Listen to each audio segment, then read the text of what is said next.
Trenes con 365 días de wellness e inglés. Encuentra todos los libros de nuestros presentadores de radio en las tiendas Vaughan o en vaughantienda.com.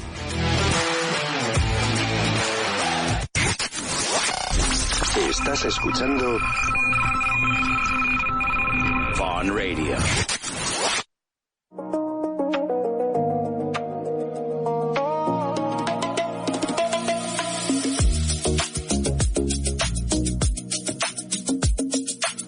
This show is for people who want to enjoy real English conversations in a relaxed and fun way. So whether you're learning English or you just love hearing good stories, you're in the right place. Every episode, our guests will talk about life experiences, how they learned English, or how they adapted to Spain, maybe some embarrassing moments, unexpected adventures, and much more. So grab a coffee, maybe a beer, or maybe even something stronger, and relax, and let's hear today's story. So today I'm here with my good friend, Linda Sharkey. Mm-hmm. Linda and I actually share the same name, but we have very different stories as to how we got our names. I'm actually named after my mother. So Linda, you're from Venezuela. Tell us a little bit about you. How did you get your name? My tocaya. Hi, Linda. It's so exciting to be here with you today. Linda, it's a very uncommon name in Venezuela, where I was born, as you know. But I have a funny story, because my mom wanted to name me Kimberly after a TV show she used to watch, which was Alf. Alf. Alf. And the main character was Kimberly. Really? Yeah. She did confess this probably 2 years ago, and I'm 38, you know? I can't imagine you as a Kimberly. I can't see it. Yeah. And then I think my grandparents pushed a lot for the American or more British heritage into the name. And they were like, no, they're going to call her Kim. Maybe go more for another name like Linda. And then they pushed it so much that my poor mother, had to adopt the Linda name. And then I was named Linda Kimberly. So your middle name is Kimberly. I do have the Kimberly as well. But, and I love it. I do use it sometimes. That's why, I don't know, my website, my Instagram handle, my email, it's Linda K. Sharkey, because I do use a lot, the K. So Linda Kimberly Sharkey is like the least Venezuelan name I can think of. And then Linda also, it translates to Spanish as pretty, beautiful, you know, and it was like, Mom, that was a big risk you took, you know? What if I wasn't Linda, which you are? But what if you weren't? Oh, my God. You know, it was funny. The other day I was at an Argentinian dinner, and one of the people there was like, but so your name is actually Linda. Like, you know, they say Linda a lot in Argentinian. And he was like, so they actually named you Linda. Like, it's not short. I was like, no, that's my actual name. Yeah. And he was like, well, what if you'd been ugly? Yeah, exactly. Well, I don't know. You're right. But it does bring a lot of stories and anecdotes on, I remember, I don't know, being young and then meeting a guy, and then they will be like, oh, Linda, oh, for sure, but then you're Linda. Or they will say everything that, Linda Noche, beautiful name, but then it's beautiful night, but then they're talking about you, you know. They would, I think it was a name to comment on, you know. But I love my name, and that's why I actually named my daughter Linda too. Yeah, I know. Yeah. So we're the only Lindas that I know. I love it. Thank you. Thank you. I love the name. So Linda, if someone wants to find you on Instagram, which by the way, your Instagram is amazing, and what you do is amazing, how can they find you? It's Linda K. Sharkey, which is Shark EY. Okay. So tell me a little bit about what you do here in Madrid. So I'm a fashion journalist and a stylist, and what I do right now, I'm a freelance, and I work in fashion. I work for all the luxury brands, just presenting the new collections that arrive in store in private events. It's more client marketing, so I create experiences where I connect these people with the new collection or with the universe of this fashion house through storytelling, because I'm a geek and a nerd in all the story and I do lots of research. So that storytelling helps me, share that universe with excitement and create some emotions. And then at the same time, through styling. So I create looks, or then I pick up my favorites, or depending on what the fashion house wants to do. If they want to, land this collection into more urban lifestyle or more into, events, So whatever they are looking for, they tell me and they say like, can you through styling please create some looks and then propose these looks to our guests. So they invite their people to a private event and then I just do the whole presentation. And then I do also trunk shows, which are like small catwalks in boutiques. And I organize it by also creating the looks for the models, and it's a very fun job of styling in different forms. No, I love when you invite me to your events because I love to have you at my events. I know, but they're dangerous because I want to buy everything that I see that you style. No, but it's great to create wish lists, you know? No, definitely for birthdays and anniversaries. And so the last time that I went to your event was for Dolce & Gabbana. Yeah. And it was amazing because, like you said, you're a natural storyteller. So you explain the brand and, you know, the new collection, and then the way you put the pieces together. Like, I always admire people that are able, because I'm kind of like more of a classic. I can't put two different estampados or prints together, but you can. Yeah. You know, you can mix these. And I'm like, and the other day, so Linda and I have our children at the same school. Yeah. When you walked into the parent meeting the other day, and I didn't see your face, I saw the outfit first.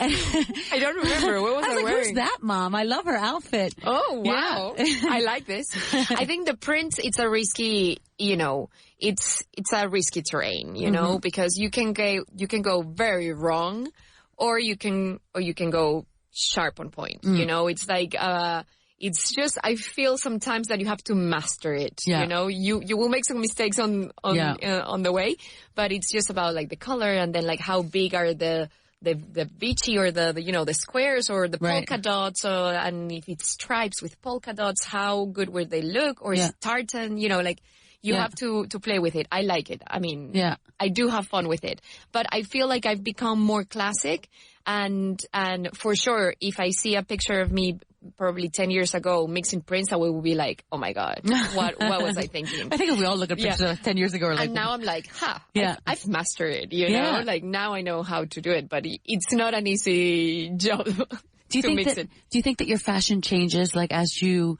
get older, like as your personality starts to become more defined? Definitely. I feel like your personal style says a lot about the moment of your life that you're living at the time.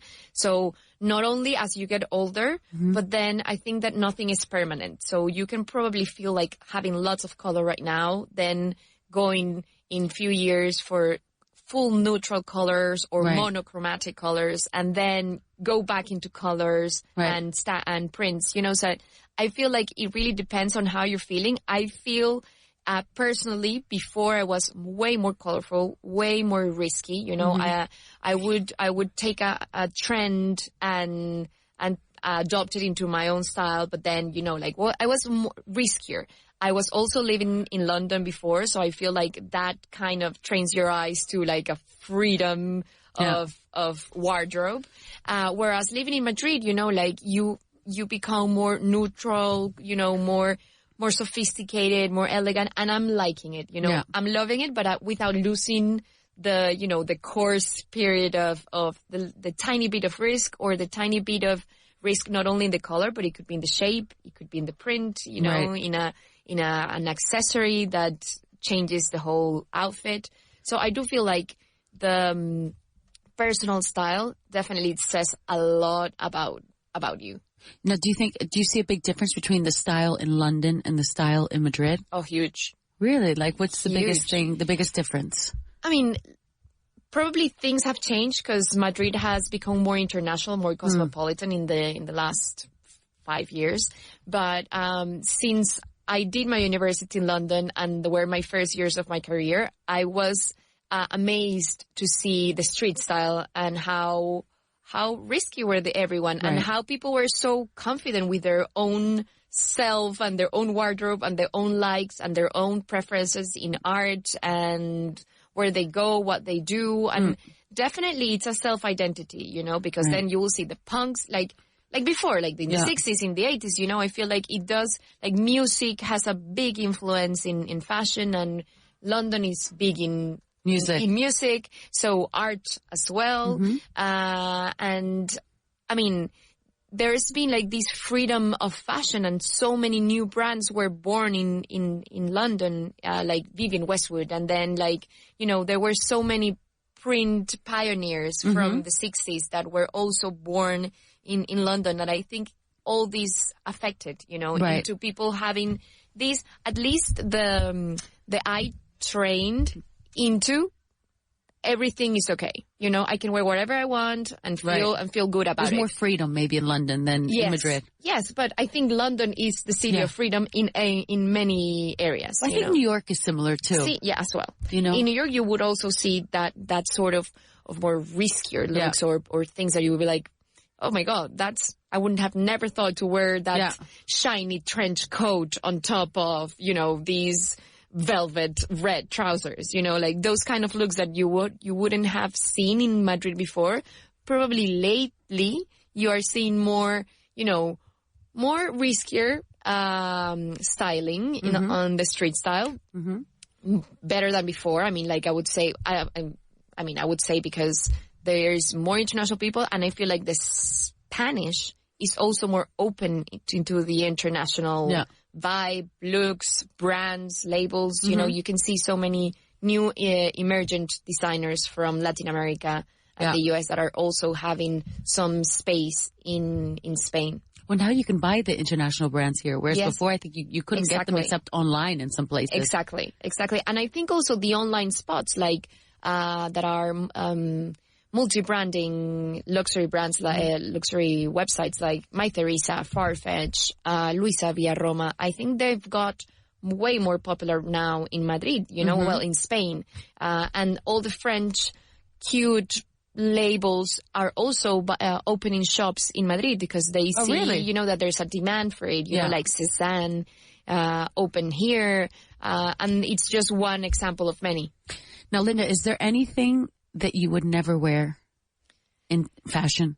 Is there like a taboo, like something you would never, like I would never wear Crocs, for example. Okay. I do say that. I think I would never wear Crocs. But well, yes. No offense to any listener that actually likes Crocs, but I can't see myself wearing them. And the listeners wearing, for sure, like socks with Crocs. What do you say about that? But my kids, they love their Crocs, especially my daughter. And I'm like, don't you prefer these very cute ballerinas that they're very, very, very cute? But, I mean, I understand the love for the Crocs on how comfy they are. And they were so smart on how they position themselves in high fashion by doing collaborations with brands, and then being in the catwalks with Simone Rocha, then Balenciaga, like they were very smart with it. And in Asia, they became very big. So people would have like their Chanel bag and then their Crocs, and it was cool, Like, I mean, they look really comfortable. I mean, they look amazing. Well, like Birkenstocks as well, But I wouldn't wear those either. Yeah. That's something I won't wear. Yeah. Okay. What about you? Would you wear them? I do wear the Birkenstocks. Really? I just cannot. I don't know, because I think my high school boyfriend wore them. Yeah. You know why? Because I think in America, it was like this vibe of like, dirty, I'm dirty and I'm hippie. Well, he wasn't dirty or hippie, but that's not my style. He was very preppy. But it was like when the Birkenstocks, well, when the Birkenstocks came out, like he wore them and he looked cute in them. But I'm like, I just associated them with like men, the Birkenstocks. Okay. But I mean, you could pull them off. I can't see myself in them. Yeah. There's a trend that became quite popular, and it was like these hot pants kind of only bikini bottom that were so popular in the catwalk, and people were going out on the streets like this with their boots, and maybe on the catwalk looked cool, but I was like, oof, I would never be able to feel comfortable going out on the streets, with these, which first I feel half naked. Second, I do not have those long legs. So, I mean, you do have to be kind of honest with yourself as well. And I feel like there's ages too for certain trends, right? Yes. I mean, I agree. Like, I used to love, mini skirts, and lately I'm like, I'm not sure, really? And it's a bummer because I think we should not feel like this, No. But it's a natural thing, like, and I'm confident that fashion does not have ages, I do say that a lot because it really depends on how you feel. So, so if probably then I don't know, later on I feel like super into it, I might go back to it, Right. to like, or the miniskirt or the super short. I do wear hot pants, not super hot pants, but like in summer, Yeah, I at the do beach, wear, right? Yeah, at the Yeah. beach. I wear like very, very short denim shorts, and I do like it, but I don't know if with age I will start feeling like I'm out of place. Hopefully not, because this is something that I always preach, don't forget about your age, just feel on what you're comfortable with and what you are identify yourself with. Well, there's a new trend I was looking at the other day. I was actually going to ask you, as my fashion expert, what do you think about the capri pants that are back in style? They're called pirata, pantalones pirata or capri. Okay. I must say I really like them. Yeah? I really like them. They are this vibe from the 90s. Yeah. I think it's not for everyone because like I don't picture yourself wearing them, for example. I don't see myself either. But I do see it in other people and I do like them, especially it depends on how you style them. So if you style the capri with ballerinas, it's chic. It's elegant. It's very Frenchy. It's very Audrey Hepburn, right? It's very Audrey Hepburn. Exactly. Yeah. So, I mean, it depends on how you style it. Yeah. Ultimately. You don't have to be like 180 to be able to wear capri pants, right? Well, I am 160 and I would wear capri pants, and I know that they're not the most flattering ones because they do cut your leg halfway. Same like Bermudas, which is like these long shorts, they cut. They look your awful knee. on me, by the way. Yeah. I can't wear them. I love them. I cannot wear them. I know they are not flattering. So I feel like, I always say this in fashion. Sometimes there are items that they're not the most flattering on you, but when you wear them, you are like, oh, this is me. You know, I feel comfortable. I feel like pop, snap. I'm ready for the street. Yeah. I do have lots of items like these. So like these, the capri or the culottes, which are like these, baggy. I do like the culottes. Yeah. So it's the same thing of like capri, but not skinny, just big. Yeah. And I think those are very elegant. But I'm aware that they are not flattering on me because they don't elongate my legs. Right. However, I love them. I love the look. I love the vibe. I think they're cool and I feel comfortable wearing them, you know? No, so Linda, you've gotten a big award this year and last year that you were voted for Forbes magazine as one of the top 50 Latinas to follow. Yeah. Congratulations on that. Thank you. So how do you feel like being a Latina in Madrid? Well, I feel like arriba las Latinas in Madrid, to be honest. I feel like the Latinas that have come to Madrid in the last years, they come with power. They come, with their hungry to create new things in a city that had lots of opportunities because there were many things to be done, and more international people was coming. So, there was more demand for cool new things in restaurants, in fashion, in beauty, in lifestyle, there are so many things happening right now. And I'm very proud to be Latin. I feel like those roots do bring on doing things differently at the moment of crisis or many work or decision making. We are more driven, and that's our spirit. That's why we do have we have the Sofia Vergara example in Modern Family. That she was this fierce woman. Well, I think the women coming to Madrid are also fierce on creating new things, and they're and we are educated and more international, and we are open to everything and everyone and new ideas, new people, and I think it has been a very good addition in Madrid for sure. Definitely. And it's funny because I would say most of my friends are Latinas. Yes, because you are Latina, you are not, you didn't know, but. I'm not your typical gringa. But you're not that typical gringa anymore, because I feel like us Latina have probably, influenced me. Influenced you a lot, and if you see me on that Forbes list, that's going to be El Colmo as a Latina with, very soon, I'm sure you'll be in that list of Latinas. But I'll be the only non-Latina in the list of Latinas. No, but I feel like also a lot of the Venezuelans that I know here are very influenced by the United States. Yes, definitely. So I always feel like there's that common ground between the Latinas and me, because a lot of you have traveled a lot to the U.S., have family in the U.S. or studied in the U.S. Yes. So we understand each other really well. Yes. I mean, at the end it's America. So so South America, it was first so close to the United States that people would just go to the United States to learn English, or rather than going to London or the UK, you know, Spanish people do go to the UK, but it's because it's 2 hours a plane. From Caracas, Venezuela, where I was born, you know, it was 2 hours or 3 hours a plane to Miami, and then you just landed in Miami, you know. So, and same with Mexicans, and same with Colombians, you know. So I feel like we've been influenced by the U.S. for sure, and it's a place that we used to go for holidays, and you know. Now, speaking of learning English, how did you learn English? Well, I mean, as you can see, I do have a very mixed accent. Sometimes I do have, you know, the pure American, because it's where I learn at school. Yeah. Did you go to an American school? No, I went to a bilingual school. So same school now of our kids in Venezuela. Ah, okay. So it was a bilingual school. So half of the day in English, half of the day in Spanish. Mm-hmm. So that's where that was my base. Also, my grandfather, Sharkey, he was British. So he always spoke to me in English. Oh, wow. So I did kind of train my ear on this. And then I moved to London, where I lived 10 years. And I remember I arrived there as an American, and by the last 2 years of university, I was like... With a British accent? Very, very British, because, you know, you're kind of forced even... I mean, we used to do radio, we used to do TV and interview people. So you are automatically, you know, like...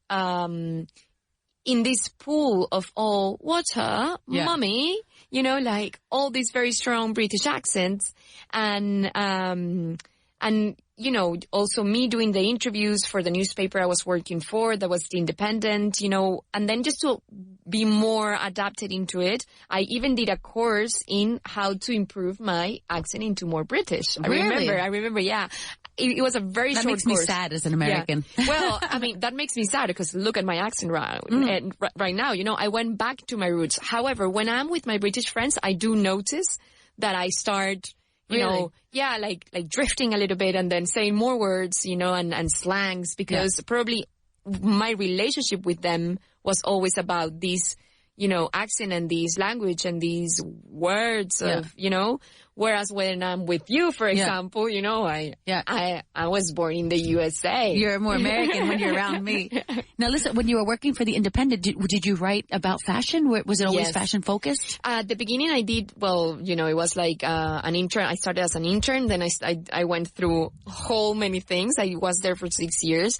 And then the last years was finally when I got into my fashion desk that I really wanted. And I ended up being online fashion editor. Oh, wow. Yeah. That was amazing. How did you wind up in Madrid from London? Well, that's a funny story. So I came here because of love, because I got married. My husband was living here. I was living in London. But is your husband Spanish or Venezuelan? He's Venezuelan, but with Spanish family. That's because I'm like, I don't remember, because for me, he's Spanish.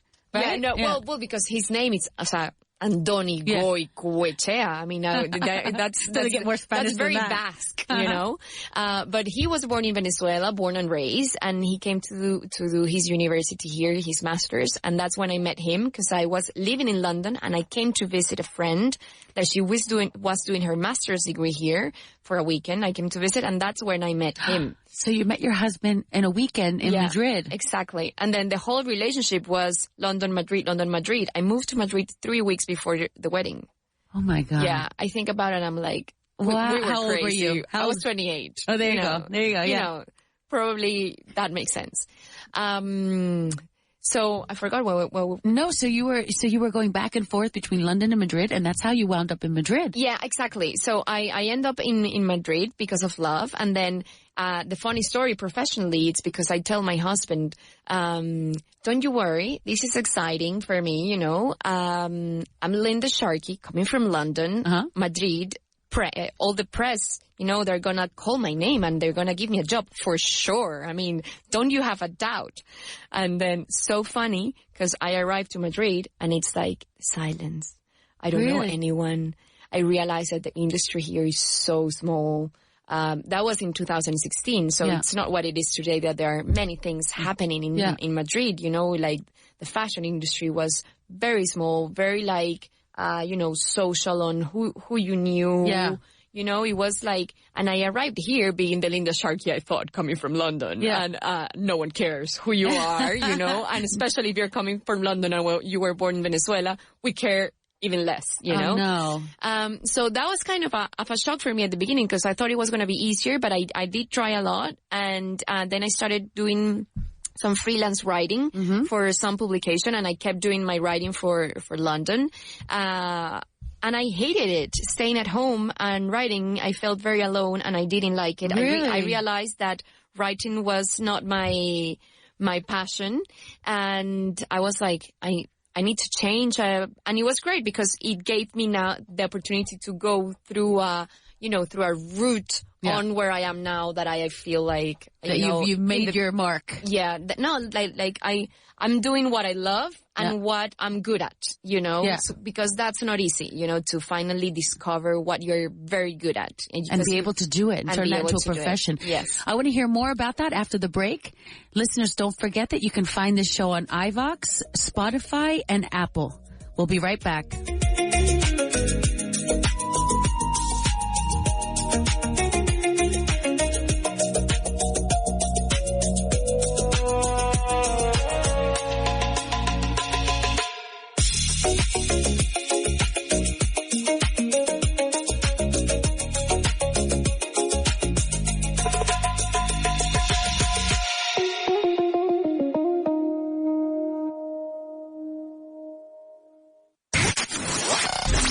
Estás escuchando Vaughan Radio. ¿Qué hacen tus niños este verano? ¿Senderismo? ¿Natación? ¿Espeología? ¿Paddle surf? ¿Canoas? ¿Multiaventura? ¿Mejorar su inglés? ¿Y si lo hacen todo a la vez? Rodeados de naturaleza y con los mejores monitores angloparlantes Vaughan. Ven a nuestros Vaughan Summer Camps para que tus hijos vivan la mejor inmersión de inglés, multiaventura y naturaleza. Más de 3.000 niños lo hacen cada año y encuentra su mejor opción.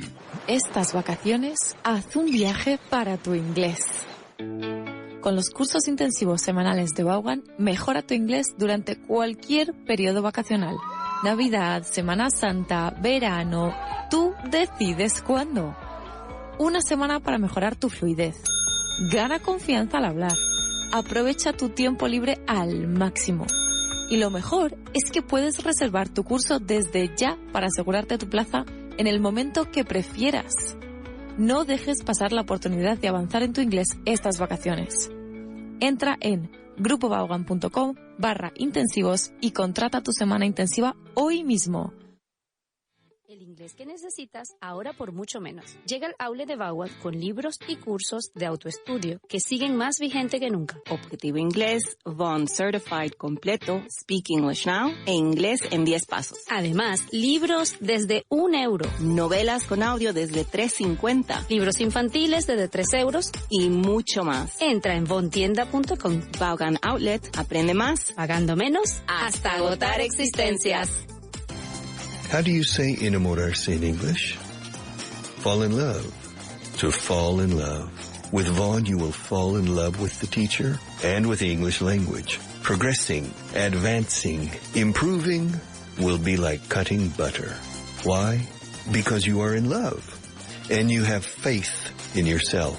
And as you know, faith moves mountains.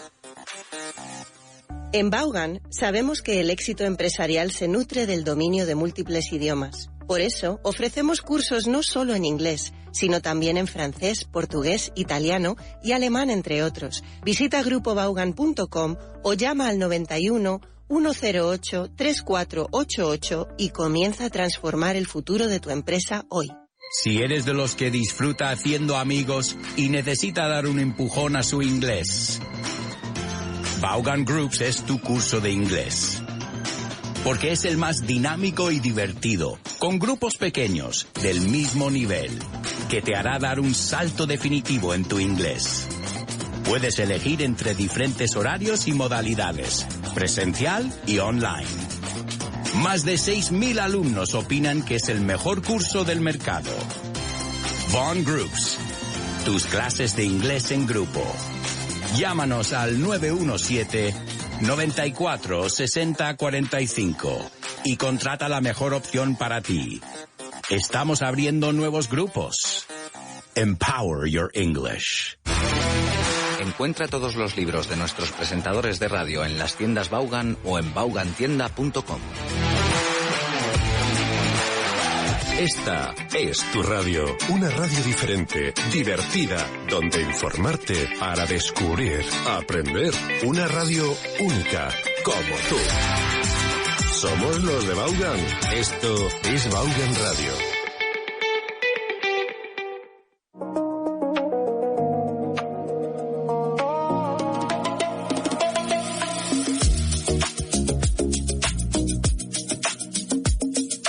So I'm back with Tell Me Your Story. And this Saturday, we're here with Linda Sharkey. You can find Linda Sharkey at Linda K. Sharkey on Instagram. She is a stylist to all of the biggest fashion brands in Spain, well, the international fashion houses. And she's here today to give us a little bit more of the personal side to her. So she was just telling us before the break about how she met her husband. She met him on a weekend here in Madrid when she was living in London. So I want to hear, how did this love story that produced 3 beautiful children happen with a spark that happened in one weekend? I'm amazed. I mean, tell me more about it. It's a very personal, long story. What? But well, you tell us what you want. You just share the parts that you want. No, it's fun. It's fun. So I'm very happy to share. But so we met on a weekend while I was visiting this friend of mine. She was doing her master's degree in Madrid, and she was my school friend from Venezuela. So we were both out, of our native country. So we wanted to meet each other. I came and visited her, and my husband was part of her friends. Her friend circle. Her friend circle in Madrid. There were very few Venezuelans by then. That was 2012. And, they were just hanging out. And that weekend we hung up a lot. But, nothing happened. He was very intense, where are you guys doing? Where are you, coming with us? For partying and cocktails and stuff. And he was doing his master's here? And he was doing his master's in medicine here, yeah. Oh, wait, so he's a doctor? Yeah. I did not know that either. Wow. Yeah. Amazing. So he was doing his master's here, and we met then. But I was, I had a boyfriend which I broke up with, and that's why I came to see my friend. Okay. It was something. You had just broken up with your boyfriend and you came here to... Yeah, exactly. So, I remember just before going back to London, he said I'm in love with you. And I'm like, oh my God, this guy. Wait, the first weekend? Yeah. No. But then nothing happened, not a kiss, nothing. And then I'm like, I don't understand. This guy is a player. Probably he tells this to every lady, to every girl he meets, just to see if they fall for him, And I went back to London, but no, he was very intense. He sent me books. He sent me here are 2 flights for you to come, and please give me 1 date in Madrid. Oh, wow. And I was like, no way. And I remember telling my friend, this guy is crazy. He's intense. He's intense. He's a stalker. He just met me 1 weekend, but it was kind of, I liked it, but I was scared and no, I don't like him, It was this cycle. Well, how long was it before, between the first time you met him and the second time you saw him? So I went back with my boyfriend by then in London. So you got back together with your boyfriend? With my boyfriend, and this guy, my husband now, used to text me, call me, and I'm like, please stop it, I am with my boyfriend, and and he was still insisting. Yeah, he was still insisting. And then I remember the last call, he said well, if you think that guy is worth it, then bye-bye, I was like, okay, yeah, finally, you got it. Leave me alone. Yeah. And so that was 2012. And then in 2015, I'm single again. Okay. I finally broke up again with this guy. He had a girlfriend, then he broke up with a girlfriend. And this same friend of mine that introduced us is still very good friend with him, and tells him, by the way, who's single also? Linda Sharkey. He got on a plane. No. And went to London. Ay, tengo los pelos de punta. Yeah. I love that. But did you know he was coming? Did he tell you? Well, yes. I mean, like, he texted me like, hey, by the way, no, I remember his first text was, hi, Linda. How come you're single and you didn't tell me? Are you crazy? And I'm like, who's this number? It's been 3 years since then, you know, like he had a different number and everything, you know? And, I'm like, oh my God, don't tell me this guy, he's back. Still there. He's back. And then, we had some friends in common and then in London, there were a couple of Venezuelans that were really good friends of mine in London and happened to be also his friends. So at the end, it's like everyone, you know, very small world. And he texts me being like, I'm going this weekend, by the way, you know, to see finally if we can meet each other. And I also am paying a visit to this friend of mine, you know, kind of an excuse. Did he actually visit the friend or was it just... Okay. Yeah. No. We spent the whole weekend with these friends. So like everyone together, not the two of us. So then he left on that weekend. I was like, no, you go back. You know, I love my London. Nothing's going to happen between us. But then he was so persistent and he insisted so much that 3 weekends afterwards, you know, I don't know what happened. I feel like there was a force from Earth that gave me a sign. And I was like, I laughed so much with this guy. I have so much fun. Like, did you miss him those 3 weeks that you didn't see him? No, 3 weekends. So it was like, I saw him that weekend, then I saw him another weekend, and it was on the third weekend that we saw each other again on this plan of seeing with friends and stuff that I kind of like had this thing, and I was like, maybe I should try with this guy, you know? And since that weekend, like, we kissed. Really? And since that weekend, we saw each other every weekend. He came to London, I went to Madrid. He came to London. Wow. 6 months later, we got engaged. 1 month later, after getting engaged, we got married. Wow. So 6 months after you met, you got engaged. Yeah. Well, after we started being committed. Yeah. Exactly. Your boyfriend and girlfriend. That's amazing. Yeah. And so how did he finally convince you to come to Madrid? Well, I mean, we were already in a relationship and it was very intense. You know, I feel like long distance relationships become very intense, especially in adulthood, where you have like the freedom of, you know, I go, you come, and then you're living in the same house, you know, those weekends, you know, it's like having breakfast, lunch, dinner. What are you up to? It's like very intense. So I felt like those 6 months were very intense, and, he was opening, you know, some restaurants in Madrid. He was just beginning, and, you know, there were lots of opportunity there by then. And I was very excited for a change. I was already 6 years at the independent newspaper, and I was like, okay, maybe Madrid. I've been always very adventurous, very open into new places. And, I was very excited to move to Madrid, and also, you know, excited for what he was building. And I was like, you know, as I told you before, I thought that Linda Sharkey, coming from London town, you know, she would find a job at any magazine. All the doors are straight open. away. Yeah. So you were telling me a little bit about that before the break. So you got here and you thought that everyone was going to open the door for Linda Sharkey. Yeah. And you found that wasn't the case at the beginning. That was not the case. That was kind of like, you know, toque de humildad, as they say, you know, okay, no, Linda, you have to be a little bit more humble. No one cares who Linda Sharkey is. And if you're coming from London or Venezuela, we care even less. It's like starting all over again. Yeah. So it was like starting all over again. I did some writing. I didn't like it. I was like, I'm actually not very good at this. I'm more a people person. And I realized that what I loved about being an independent was the newsroom itself. And I was at the digital area, so I was online, and it was very exciting on like the clicks, on like which were the most popular articles. And the engagement from people, right? Exactly. That was like, and then I had the sports desk next to me, the travel desk, the health desk, then the comment desk, the news desk. So it was a very exciting atmosphere, and I loved it. But then writing on itself probably was not something I was really enjoying. So I started doing something that was called Linda's Pop-Up with a friend that she wanted to bring her clothes to Madrid. She had a brand in Venezuela, and she was like, you know, maybe I think there's an opportunity for my label. It was called Perinola, which was like very hippie vibe. I was like, I definitely see it in Madrid. I'll organize a pop-up for you.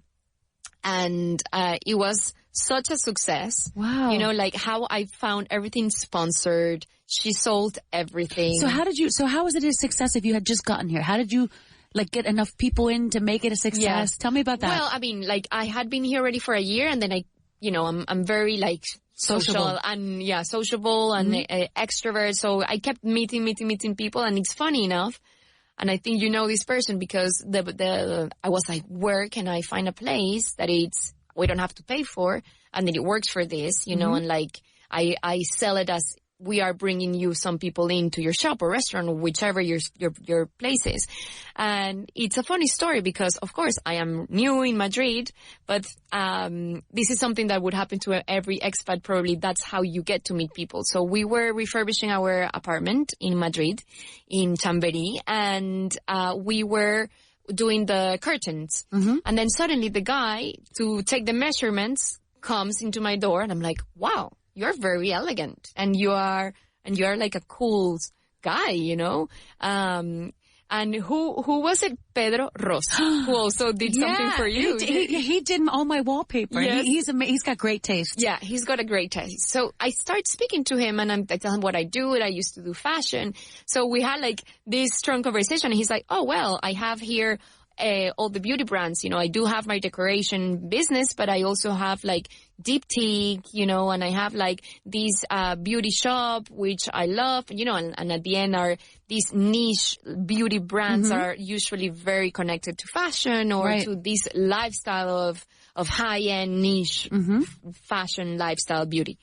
And we connected, and then my first pop-up was at his shop in that was Pedro Ros shop in Guzmán el Bueno, I remember, with this friend of mine, and I brought my people in, he brought his people in, and also it was a shop with, doors on the street, so anyone could come in as well. Right. So that was the first one, and then we started repeating it, every trimester, and I was, then just not doing my friend's brand, I was keeping, starting to curate 4 brands, Latin American high-end brands that didn't have a shop in Madrid.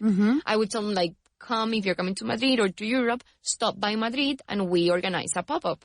So I was doing it winter pop-up, spring pop-up, swimwear pop-up, and always Latin brands, right? Always Latin brands. Okay. I was doing always Latin brands, but very well curated and just maximum of 4. So then it didn't become a bazaar or something big. Right. I wanted it to be a 1-2 day experience that was very chic and very, very well cared for.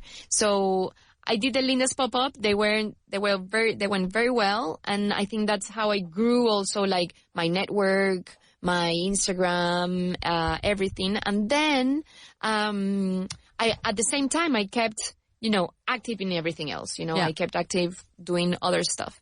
But then it was when, after COVID, I saw the crisis in the luxury industry. And then I was at Stella McCartney's shop, and there was this stylist, and he tells me I love your earrings. Where are they from? I was like, oh, from Linda's Pop-Up. It's a Colombian brand, And he's like, what is that, Linda's Pop-Up? So I tell him this, and he's like, oh, we should definitely do something like that in Stella McCartney. And I'm like, I mean, of course. Sure, why not? That's my dream, stop doing it like this and then starting to enter into the actual fashion world that I was working with before. Right. While I was a journalist covering big events. I would love that. But it was a very self-made thing because it didn't exist before. Isn't it amazing how those opportunities pop up? It's amazing. It's amazing. So I come to Stella McCartney to buy sneakers, and then this is how everything happens. And that was the beginning of my whole actual career.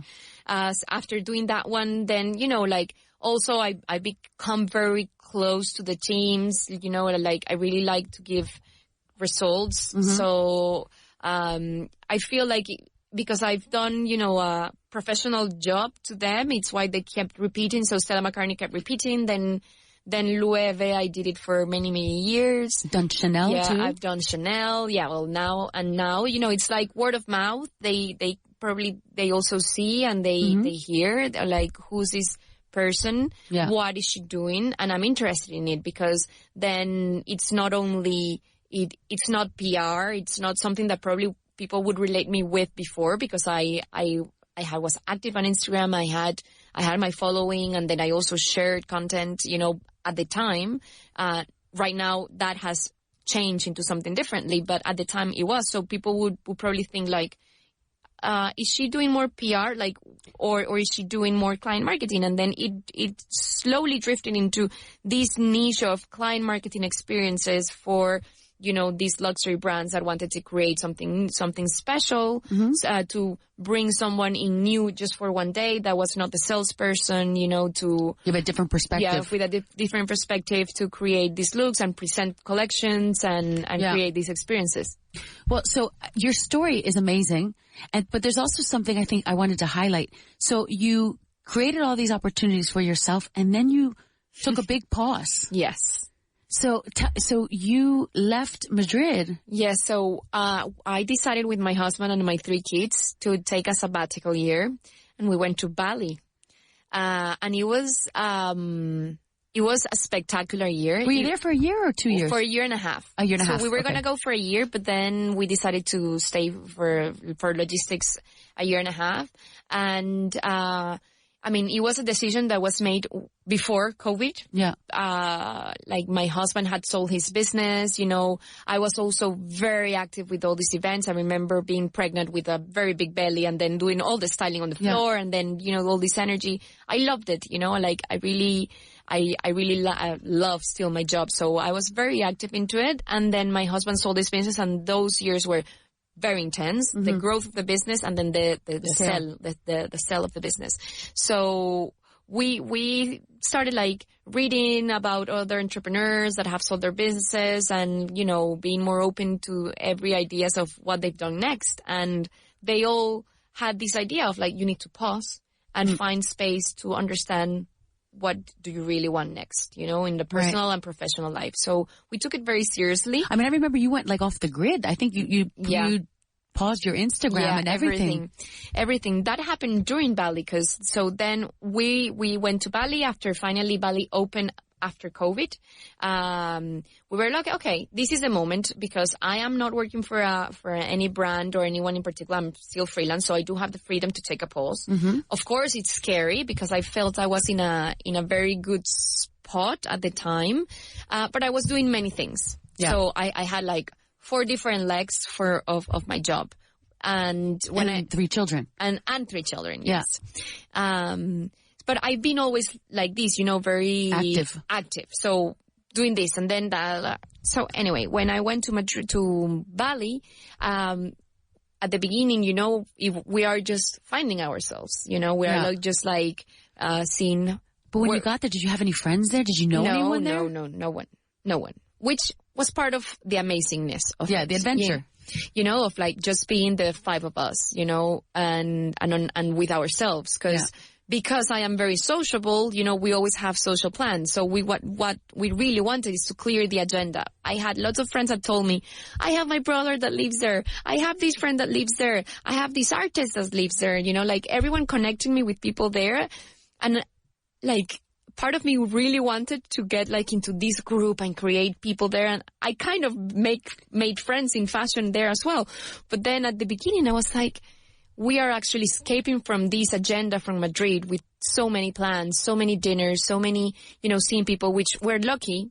But at the same time, it's it's exhausting, and we need sometimes for ourselves, not for only your family, not only for the family, but as an individual, right. What's next? Because it's your husband is someone, your kids are someone, and you are someone. So you need to decide, right? And at the beginning, I kept creating some content. I used to do some videos of top 5 trends on something specific, and those were doing very well at the time. So I was just doing that. I decided not to share much of Bali because I thought it was a private experience. Yeah, a private experience. And then I didn't I wasn't sure on how to do it. And this was a debate at the beginning because I was I'm coming from this active sharing content into how do I develop it? I kept writing an article I used to have for the Objective newspaper, that it's a newspaper here in Spain, a digital newspaper. And I had my column about fashion trends, which was fun to keep it throughout the whole year and a half because it kept me updated with everything that was happening in fashion. But I had a newsletter as well. So I kept those things, but Instagram, there was a point that I realized I didn't come to a sabbatical year with my family to, on my free time, create and edit content, right? Like to film me and myself and then edit. I didn't come for that. It has been such a sacrifice financially, time, family, everything to just come here to create content for who, like who is waiting for me? Like I don't have a client that I have a contract with no. So one day it's more like you feel like you need to be relevant from wherever you are in the world, right? But, like you need but for who? For why? You take yourself too seriously. And that has been my biggest learning in life. Don't take yourself too seriously. You're not that important. And then you feel, like a huge weight off your shoulders because all that weight you're putting on yourself because you're taking it too seriously, way more than the people around you are taking it. So like once you stop, I think this is more profound, like to talk about it, but. No, but I love it. I love it. You think that you came to that conclusion in Bali? Yes, definitely. Definitely, because, I decided to one day I woke up, I remember it was my birthday and I was like 12th of June, today I'm going to go off Instagram. I don't want to have that in my head thinking about it. I want to think on something new. I want to create space for something new. I want to understand what are my values. What do I want? Time is passing by. I don't have that much time here as well. So this is a moment to be present, to be on my own and realize what do I want. And it was the best thing I've ever done in my life. Really? Because you don't know the amount of time we put on social media. Yeah.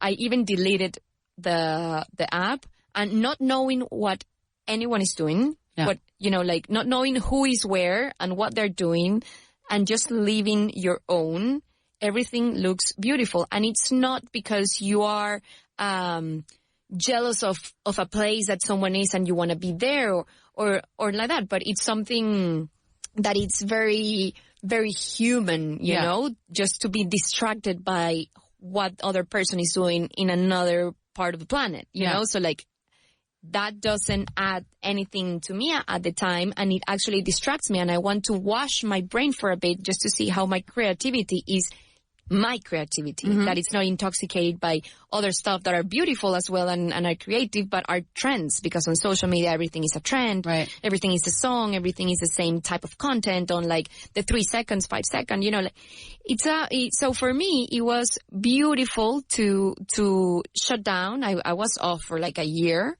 At the end, because I was enjoying. I remember I was like, "Where's Linda? What's she doing?" I know. Well, there's no signs of life from Linda. I know. I said, "Hey, I'm off for 2 months. I promise I'll be back." I also had this project of writing a book about fashion, so I started reading so much and having so much time for myself and understanding where I wanted this book to be. It was time consuming. It was a lot. Did you write the book? No. No, but you're going to. It's in the projects, but because I came to Madrid and it was okay, this is the moment to do it. But then I started enjoying so much my job that then it was so I thought that I could be relevant by writing the book. Yeah. Who cares about being relevant? You want to write the book for yourself? For what? I wasn't completely sure. And then what message do you have with the book, right? What message do I have with the book that I thought what I was living in, that is what the job I'm doing now, started growing so exponentially that, it was I don't know how to explain it, but it was so what I wanted to do that I was okay, this is what I'm going to focus all my energy. Because what I learned in Bali was with all this experience of being out of Instagram, then having time for myself, having time to read, to do sports that I hadn't done sport for a while. Now I'm addicted to sport because I understand what it does to my brain, to myself, how it makes me feel. I started horse riding and now I'm addicted to horses. It's these things that you find that are for yourself, are your spaces. It's not like the expectations of everyone. It's what you really want to do and not what people expect from you. Yeah, but sometimes we need that pause, I think, to stop and see what our inner voice tells us that where we should be going. Yes, exactly. And I think sometimes social media, it's a como se dice, arma de doble fila, right? A double-edged sword. I mean, on one hand, it can give you ideas, creativity, but on the other hand, it takes you away from being present. Yes. It's really good. It's a very smart tool. I really like it. It's a very good marketing tool, but you really have to know how to use it because it's so easy to fall into it and then realize like, oh, I've spent an hour here and my brain is still empty, you know, and it's not a procrastinating, but you know, and I know lots of people feel like this, but we are all the same. It's not like there's good or bad. It's just like we fall into this. And then I realized that Instagram was something I liked at the beginning, but then to create new things, you have to sacrifice others because you cannot do everything. And you sometimes have to sacrifice things that you are proud of, that you like and you enjoy, to create space for other ones. Yeah. And for me, that was like the massive learning, thinking on like, when I go to Madrid, what am I going to do? Where is my focus going? Right. And it's incredible. Once you focus in one thing, it becomes so clear what you do and how you do it. Then that's why the whole other clients come and everything, you know, so it's just like, a natural thing that happens, but it requires lots of focus and saying no to other things and realizing that you have to sacrifice other things. You know, the other day I saw something that says in Italy when I was there, it says, "Yo creo mi destino." And I do think that, you know, we all have destiny, but I think, you know, because I hear your story about how you met your husband on one weekend in Madrid, but you create your destiny, you know, like and with your job, like you went out and you hit the pavement and you met people and then, you know, you never lost focus of what you really wanted to do. Definitely. And you're doing it. And so I really admire that. And today was such a pleasure to get to know more about you, you know, the person behind the name and the beautiful style. You know, so it was so nice of you to come in today and share with everyone your story. Oh, thank you, Linda. Yeah, thank you for inviting me. You're very well. I hope you don't go back to Bali. I hope you stay here. No, I loved Bali. I do recommend. No, it doesn't need to be Bali. It doesn't need to be a year and a half. I do recommend breaks sometimes. Excuses are always at the door to say, I can't, I can afford it. I can't. No, you can find spaces. Well, thanks for coming on today with us, Linda. Remember, you can watch this, you can listen on iVoox, Spotify, and Apple. And tune in next Saturday for my next guest on Tell Me Your Story. You're listening. Esto lo que oyes. To Vaughan Radio. You're listening to Vaughan Radio. Learning English. Learning English. Desde 1977, Vaughan ha estado a la vanguardia en la enseñanza de idiomas. Ahora damos un paso más con Speak Pro, nuestra herramienta impulsada por inteligencia artificial. Habla inglés con confianza, mejora tu pronunciación y avanza rápidamente con el análisis detallado que solo Speak Pro puede ofrecer. Pruébalo gratis hoy. Descubre el futuro del aprendizaje de idiomas en speakpro.es. Hemos escuchado el movimiento número 12 de John Tunes. Esta tarde tendrá lugar en el Auditorio Nacional una sinfonía del compositor Richard Higgins. No te líes. Lo mejorcito para aprender inglés lo tienes en Vaughan. Tenemos una amplia variedad de cursos para todos los niveles, todos los horarios, todas las edades y todos los bolsillos. 91-133-5833 o grupovaughan.com. Una semana en un lugar apartado. Nativos angloparlantes de todas partes del mundo, uno por cada estudiante. Terminantemente prohibido hablar en español. Actividades organizadas y conversaciones en inglés a todas horas. No exageramos. Aquí o hablas inglés o hablas inglés. Y da igual las veces que te lo contemos. Hasta que no lo vivas no sabrás que Vaughan Town te va a quitar el miedo al inglés para siempre. Lo que pasa en Vaughan Town no se puede contar. Tienes que vivirlo. Ven a Vaughan Town. Más información, grupovaughan.com. Hello, ladies and gentlemen. It's me, Richard Vaughan. I'm here to Richard Vaughan, or Richard Vaughan. De Texas a España es el título. From Texas to Spain, yes, sir. I came here at the age of 20 as a student. And then I returned at age 22 after finishing my degree. And I needed to make a living. I came. Ganarse la vida, ¿no? I needed to make a living. And